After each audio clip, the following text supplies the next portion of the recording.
I had a chance to speak with Trevor Reed. Trevor is the former Marine who was just released from Russia in a prisoner swap earlier this year. You might remember that story. So I asked him about his experience and if he was optimistic about a possible deal for Paul Whelan and Brittney Griner. Trevor, thank you for being with us. And I just want to ask about the conditions. We were talking about this a little bit earlier. What do you think Brittney and Paul are going through right now? Yeah, conditions in Russian prison are obviously terrible. You know, when I first walked into my cell there and looked at how that looked, it reminded me of something that you would see in like a movie about a prison in the Middle Ages. So something from Braveheart or from a movie like that. That's pretty much the conditions that prisoners still live in Russia. And obviously your treatment there by their prison authorities, punishments that they have for you know, violating their rules there, the pressure that they put on you to try to comply with their court process, all of those things are pretty difficult to imagine for someone from a modern democracy. There's a public announcement of these negotiations by the Secretary of State. And, you know, I was struck by something, Trevor, that Brittney Griner said in court. She said that her arrest, as she came to Moscow, came to the airport, she said there seemed to be additional numbers of Russian officials, customs officials and others. She'd been to Russia before for basketball, almost as if they were looking for Americans perhaps to get in trouble. Do you see similarities between Griner's case and your own in how the arrest went down and how the court case itself is being conducted? I'm not sure that I can say they specifically sought me out beforehand. I'm not positive about that, but I do know that once, you know, they had identified me as being someone that they thought would be valuable to the Russian government, immediately they had their intelligence services get involved, and immediately, you know, it was set in stone that I was going to be in prison there for a very long time. And I think that's probably something that any American has the possibility of being faced with when traveling to Russia. I want to again reiterate this. No Americans should travel to Russia for any reason whatsoever. You would not travel to North Korea on vacation. You wouldn't go there for school. You wouldn't go there for business.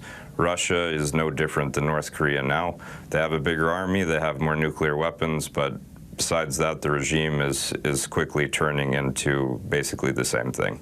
And I want to ask you about Paul Whelan as a former Marine. There he is, detained since 2018, accused of espionage. And I just wonder, in your experience, do you think that members of the military, of the U.S. military, like yourself and Paul, are treated differently? Absolutely, yeah. The Russians believe any type of military service in the United States to be something that is maybe alarming to them. Maybe it's something that's appetizing for them to use as something that's a possible bargaining chip for them to use in negotiations with the United States.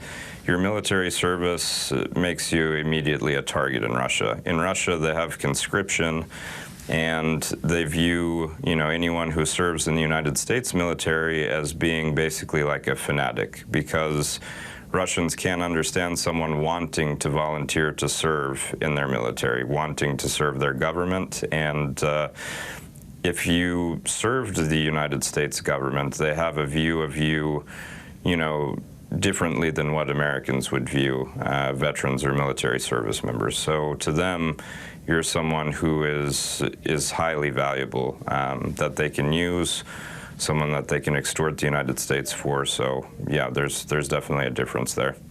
I want to ask your thoughts about the Biden administration and this deal, the reportedly offering up the so-called merchant of death, Victor Bout. What do you think of that? Victor Bout is a serious criminal who's committed, you know, serious crimes, international crimes, I guess, against, multiple countries, multiple people. He is a serious guy. He is a bad guy. And I think exchanging two innocent Americans who have, long sentences ahead of them. We don't know how long Brittney has ahead of her, but we can guarantee that it's going to be a long sentence. And Paul Whelan, who was sentenced to 16 years in prison, I think exchanging those two for someone whose sentence is pretty much over in the United States is a win for the United States, especially in getting two Americans back who, are not criminals. And are you hopeful that this deal will go down, that the swap is going to happen? Do you think Russia's going to take it?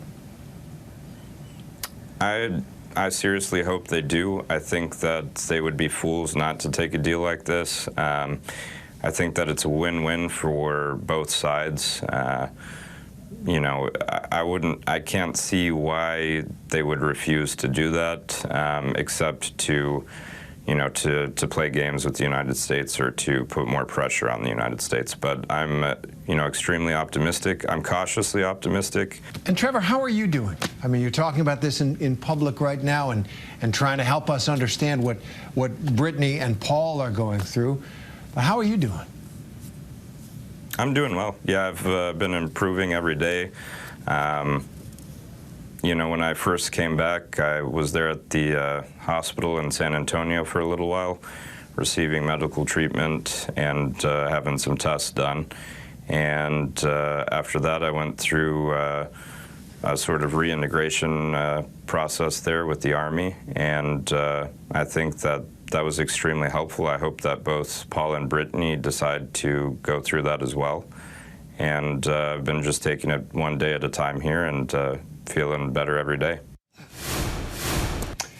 It was great to hear that from Trevor Reed. We did that interview yesterday, and it was very insightful, and we thank him for that. Hi, everyone. George Stephanopoulos here. Thanks for checking out the ABC News YouTube channel. If you'd like to get more videos, show highlights, and watch live event coverage, click on the right over here to subscribe to our channel, and don't forget to download the ABC News app for breaking news alerts. Thanks for watching.